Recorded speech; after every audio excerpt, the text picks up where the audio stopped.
السلام علیکم ورحمۃ اللہ وبرکاتہ۔ اللہ سے دعا کرتے ہیں کہ آپ لوگ خیریت سے ہوں گے۔ 2 نمبر عوام کے 2 نمبر حکمران۔ تو اس ویڈیو میں جو ہے علی مرزا سے سوال ہوا ہے کہ جیسی عوام ہوگی ویسے ہی حکمران ہوں گے، تو انہوں نے کیا جواب دیا ہے آپ کو اس ویڈیو میں پتہ چلے گا۔ اور انہوں نے پالیٹکس پاکستان کے حکمران خراب کیوں ہیں اس سے وہ بھی کوشچن ہوا تھا، تو اس کے بارے میں بھی بتایا ہے۔ اور گندی عوام پر نائک لیڈر، تو کافی سارے سوال ہیں ان میں۔ تو اس ویڈیو کو جب آپ دیکھیں گے تو آپ کو خود بھی پتہ چل جائے گا کہ کتنے سوال ہیں اور کتنے جواب ہیں، اور کتنے سوال کے جواب پر علی مرزا جو ہے وہ کھڑے اترتے ہیں، یا وہ جو بولے ہیں وہ کہاں تک صحیح ہے۔ آپ کو اس ویڈیو میں سن کر ہی پتہ چلے گا، اور آپ زیادہ سے زیادہ اس ویڈیو کو دیکھیں اور دوسروں تک پہنچائیں، اور اللہ ہم سب کو حق بات سننے، حق بات دوسرے تک پہنچانے کی توفیق عطا فرمائیں۔ آمین ثم آمین۔ اچھا علی بھائی، اکثر ہم اپنے علماء کرام سے بھی سنتے ہیں، کہا جاتا ہے کہ جیسی عوام ہوتے ہیں ویسے ہی حکمران ہوتے ہیں، تو کہیں نہ کہیں حکمرانوں کو بھی جسٹیفائی کیا جاتا ہے۔ تو آپ اس چیز کو کس اینگل سے، کس پرسپیکٹیو سے دیکھتے ہیں؟ دیکھیں 50% تو یہ بات درست ہے کہ جس طرح کی عوام ہوگی اسی عوام میں سے ایک بندے نے آرمی چیف بننا ہے، ایک نے چیف جسٹس بننا ہے، ایک نے پرائم منسٹر بننا ہے، باہر سے تو آ کے نہیں بننا۔ تو ظاہر ہے اسی میں سے بننا ہے تو اسی قسم کا ہی ہوگا، اللہ یہ کہ اللہ تعالیٰ کی طرف سے کوئی معجزانہ معاملہ ہو جائے۔ لیکن 50% یہ بات غلط ہے۔ یہ عموماً حکمرانوں نے یہ علماء کے ذریعے پبلک میں چیز پروپیگیٹ کی تاکہ ان کی حرام خوریوں کے اوپر پردہ پڑ جائے۔ یہی میں پوچھ، یعنی اگر کوئی ہمارے جیسے کوئی مسئلے پیدا ہوں اور کہیں گے کیا ہو رہا ہے، تو ان کے حکومتی ملے ان کو یہ بتائیں کہ نہیں نہیں آپ بڑے گناہگار ہو، اس لیے اوپر اس طرح کے لوگ آ گئے ہیں۔ بھائی ہم گناہگار ہیں نا، اوپر جو آیا ہوا ہے اس نے نہیں مرنا۔ ہم نے تو دیکھا ہے نیچے اتنے نیکوکار لوگ تھے، یزید اوپر آگے بیٹھ گیا، تو کیا صحابہ کرام گناہگار ہو گئے تھے کہ اوپر یزید آ گیا تھا؟ تو یہ حکمرانوں کے کرتوتوں پہ پردہ ڈالنے کے لیے حکومتی ملے، حکومتی امام، حکومتی محدث، حکومتی مفسر اپنے اپنے زمانے میں جو بڑے بڑے ہوتے تھے، میں ان کی بات نہیں کر رہا جو اچھے لوگ تھے، لیکن انہی میں اس طرح کے لوگ بھی تھے، وہ یوز ہوتے تھے تاکہ بس پردہ ڈلا رہے ان کے اوپر اور میٹھی نیند آپ کو سلا دیں۔ علی بھائی، اس وقت پاکستان جس نہج پر ہے، ہمارے معاشی حالات آپ کے سامنے ہیں، سیاسی حالات آپ کے سامنے ہیں، اگر میں آپ سے پوچھوں کہ اکثر ہمارے جو صحافی ہیں یا جو دانشور طبقہ ہے ہمارا، کوئی حکمرانوں کو قرار دیتا ہے ان تمام تر حالات کا ذمہ دار، کوئی اسٹیبلشمنٹ کو، کوئی سیاست دانوں کو، یا کوئی علماء کرام کو کہتا ہے کہ ممبر و محراب اس طریقے سے ہماری تربیت یا جو اخلاقی زوال کی وجہ ہے۔ آپ کے نزدیک ان جو ملکی حالات کا بنیادی ذمہ دار کون ہے؟ آپ کس کو سمجھتے ہیں؟ سارے ہی ہیں جی۔ ہاں، جن کے پاس طاقت زیادہ ہے تو وہ مجرم بھی بڑے ہوں گے۔ اگر آپ عزت اویل کر رہے ہیں نا اس وجہ سے کہ ہم بڑے ہیں قوم کے، تو رسپانسبلٹی بھی پھر خرابی کی آپ ہی اٹھائیں گے۔ یہ نہیں ہو سکتا کہ ایک کرکٹ ٹیم جب میچ جیتے تو کیپٹن کے کہ یہ میری وجہ سے ہوا، اور جب ہارے تو وہ ڈال دیں نچلوں کے اوپر، نہیں، پھر اس کو ہی آن کرنا ہے۔ اس اعتبار سے چونکہ پاکستان میں سب سے زیادہ طاقتور اسٹیبلشمنٹ ہے، اور پہلے دن سے ہی اسٹیبلشمنٹ نے ڈیموکریسی کو یہاں ایکسیپٹ نہیں کیا، ایون انہوں نے محمد علی جناح کے ساتھ بھی اچھا سلوک نہیں کیا۔ یہ اب ایک الگ سے ایک ٹاپک ہے۔ پہلے نمبر پہ یہ لوگ مجرم ہیں۔ اب یہ آ کے ضرور کہہ رہے ہیں ہم اے پولیٹیکل ہو گئے ہیں اور آندام یہ کریں گے وہ کریں گے، اور ایکس جو آرمی چیف تھے انہوں نے تو باقاعدہ تقریر کی کہ ہم اتنی قربانیاں دیتے ہیں پھر بھی ہم سب سے زیادہ بدنام ہیں، اس کی وجہ ہے کہ ہم نے پالیٹکس میں اپنی دخل رکھی ہوئی ہے، اب ہم نہیں کریں گے، تو یہ خود مانے ہوئے ہیں۔ اچھا، تو یہ سب سے بڑی ریزن یہ ہے۔ دوسرے نمبر پہ جوڈیشری ہے، کیونکہ جب بھی کوئی ڈکٹیٹر آیا اسے لیجیٹیمائز اسی جوڈیشری نے کیا۔ اگر سپریم کورٹ مارشاء اللہ کو ایکسیپٹ نہ کرے تو مارشاء اللہ سسٹین نہیں کر سکتا۔ یہ ہر ڈکٹیٹر کو ویلکم کہتے رہے، اور آگے پیچھے بھی ان کے جو فیصلے ہیں وہ وقتاً فوقتاً بولتے رہتے ہیں۔ تیسرے نمبر کے اوپر پولیٹیشنز ہیں۔ پولیٹیشنز جو ہیں وہ اسٹیبلشمنٹ اور جوڈیشری کے بینیفیشری ہیں، اور وہ ان کے بینیفیشری ہیں، ایک دوسرے کے مفادات۔ آپ دیکھیں ان کے رشتے آپس میں مہم ہیں، یہ تو اچانک بات کھلتی ہے۔ ایون پارٹیاں ڈیفرنٹ ہوتی ہیں، ایک بھائی پھنسایا ہوا پی ٹی آئی میں، دوسرا نون لیگ کے اندر، کہ تاکہ جب یہاں برا وقت آئے تو ادھر چھلانگ مار جائیں, تو ادھر برا وقت آئے جو ادھر چھلانگ مار دیں. یہ سب ایک ہے. ابھی دیکھیں یہ جو ہمارے ایکس تھے FBR کے چیئرمین جی, انہوں نے کیا کچھ کھول کے بتایا, اور وہ ڈائی ہارٹ فین ہے خان صاحب کے, اور انہوں نے اس وقت کی ایک ایک بات بتائی ہے. اس میں انہوں نے خان صاحب کی تعریف بھی کی ہے کہ خان صاحب کو دھوکہ بھی دیا گیا, اور کہیں خان صاحب خود کمپرومائز بھی ہو جاتے تھے پولیٹیشنز کی وجہ سے. اور انہوں نے جب بتایا کہ وہ جو نائب آپ کے چیئرمین ہے PTI کے, ان کے ساتھ سارے لوگ اکٹھے ہو کے آگے, ٹھیک ہے. اسی طریقے سے وہ سگریٹ کے ساتھ جو متعلقین ہیں KP میں لوگ سارے کے سارے, وہ MPs MNA اکٹھے ہو کے آگے. تو یہ سارے کے سارے لوگ اس سسٹم کے بینیفیشری, یعنی کہ پہلے نمبر پہ ملکی حالات کی خرابی کی ذمہ دار اسٹیبلشمنٹ, دوسرے پہ جوڈیشری, اور تیسرے پہ پولیٹیشین. ہاں جی. اس کے بعد یہ آپ کی بیوروکریسی ہے, یہ بھی ظاہر ہے, یہ بھی تو بدماش بنے ہوئے ہیں نا جی. آپ ان لوگوں کے بنگلے دیکھیں, انگریزوں نے ان کو کیا دیا, خود تو وہ چھوٹے چھوٹے گھروں میں رہتے ہیں, ان کو کس طرح کی زندگی یہاں دے کے گئے ہیں.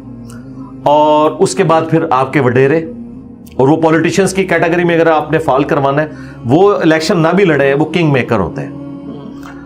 اور اس کے بعد علماء کا طبقہ بھی یقیناً ذمہ دار ہے, کیونکہ انہوں نے جو ویکلی گیدرنگ تھی جمعے کی, وہ نکاح طلاق کے مسائل بتانے کے لیے, استنجے کا طریقہ بتانے کے لیے نہیں, یہ پولیٹیکل گیدرنگ ہے. عید کی ہماری اینول پولیٹیکل گیدرنگ ہے, اور حج کی انٹرنیشنل پولیٹیکل گیدرنگ ہے. انہوں نے اس کو دوسری طرف کر دیا. ہمارے تو مساجد میں لکھا ہوتا ہے یہاں پر سیاسی گفتگو کرنا منع ہے. جی جی جی, تو سیاسی گفتگو کرتے ہیں نا آپ. جب گورنمنٹ ان کے مدرسوں کا پوچھتی ہے حساب کتاب بتاؤ ذرا چندوں کا, تو پھر یہ سیاسی گفتگو بھی کرتے ہیں آ کے. جب آپ ان کے مفادات کے اوپر ضرب لگاتے ہیں تو ساری سیاسی گفتگو یہ لوگ کر رہے ہوتے ہیں. اور میرا خیال ہے مولانا فضل الرحمان صاحب یا سراج الحق صاحب یا باقی جو سیاسی جماعتیں ہیں, ان کے لیڈرز کے بعد کم از کم مذہبی طبقے کو تو یہ کہنا ہی نہیں چاہیے کہ سیاست جو ہے وہ دین سے الگ ہے کوئی. اور یہ خود تو ڈاکٹر اقبال کو بڑا کوٹ کرتے ہیں, جدا ہو دین سیاست سے تو رہ جاتی ہے چنگیزی. تو سیاست پہ یہ بات کرتے ہیں, ایسی بات نہیں ہے. اور اس کے بعد اگر کوئی مجرم ہے تو پھر عوام الناس بھی ہے جی. کم از کم وہ پڑھا لکھا طبقہ, انہیں کم از کم آواز تو بلند کرنی چاہیے تھی نا.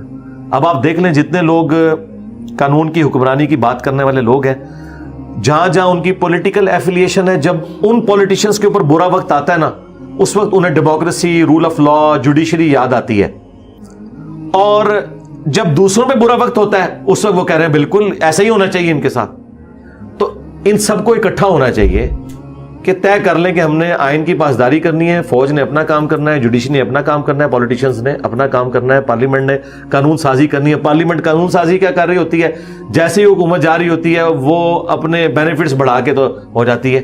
اب مجھے بتائیں, اگر چیف جسٹس بیٹھ کے مہنگائی کا رونا رو رہا ہے اور 3 دن بعد ہمیں پتا چلے اس کی 4 لاکھ تنخواہ بڑھ گئی ہے, ایسا ہوتا تو پھر ظاہر ہے ہم تو پھر قنوت نازلہ ہی لوگوں کے اوپر پڑھ رہے ہوں گے نا کہ یار ہمیں دھوکہ دے رہے ہو تم لوگ.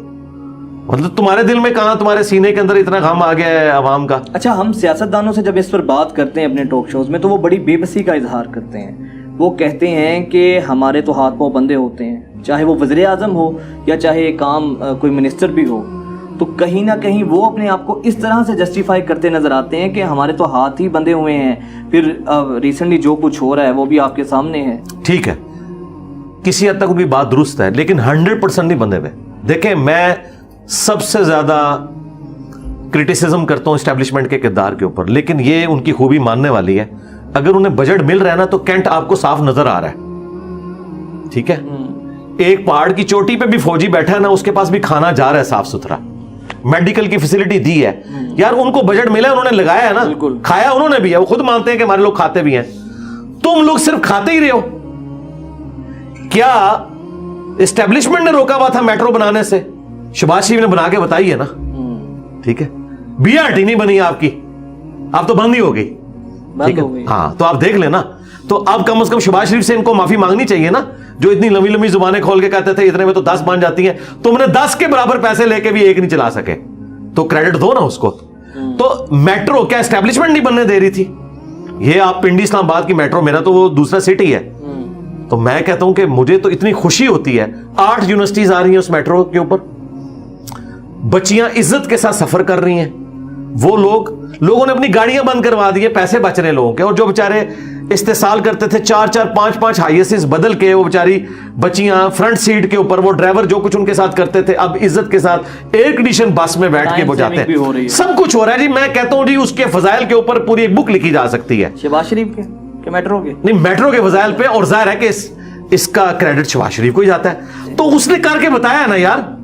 آپ موٹر وے نواز شریف نے بنا کے بتائی نا, 35 ارب روپے کی بنی تھی اس وقت, آج 3500 ارب کی بھی نہیں بنتی وہ.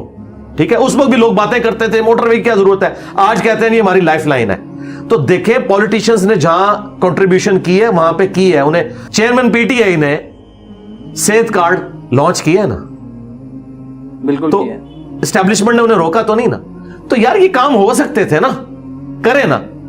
یہ سارے کا سارا کھلا دیتے ہیں ایم این ایز کو, ایم پی ایز کو, تو یہ کام نہ کریں گے. تھوڑا تھوڑا کام بھی کرتے ہیں نا تو بہت کچھ ہو جاتا. تو میں اس کے ساتھ ایگری نہیں کرتا. یہ کچھ تو بہانہ کرتے ہیں اور کچھ جینون ایشوز بھی ہیں. نااہلی ہے, یہ ماننے والی بات ہے, نااہلی ہے.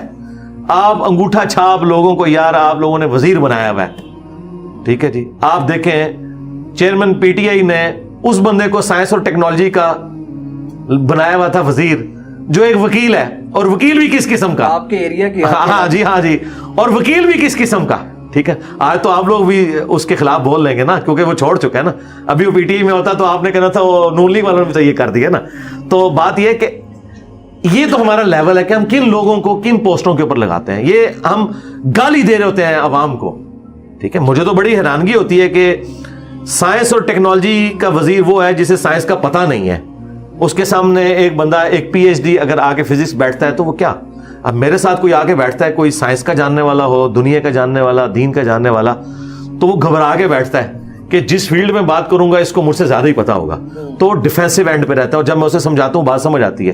ان لوگوں کو لوگ کیا عزت دیں گے؟ لیکن علی بھائی دوسری طرف ہماری جو مذہبی قیادت ہے وہاں پہ بھی ہم دیکھتے ہیں کہ باپ ہے, باپ کے بعد بیٹا ہے, فضل الرحمان صاحب ہیں تو ان کا بیٹا ہے, تو یہاں پر بھی تو ہمیں یہی چیز دیکھنے کو ملتی ہے. آج چل رہی ہے نا, غلط ہے نا. ان کو ٹیلنٹ کے اوپر لوگ اوپر لے کے آنے چاہیے. یعنی میں نون لیگ میں کسی صورت یہ صحیح نہیں سمجھتا تھا کہ شاید خاقان عباسی جیسے ٹیلنٹڈ بندے کے ہوتے ہوئے یا احسن اقبال صاحب کے ہوتے ہوئے جونیئر لوگوں کو صرف اپنے خاندانی بنیاد کے اوپر لایا جاتا. ایسا نہیں ہونا چاہیے.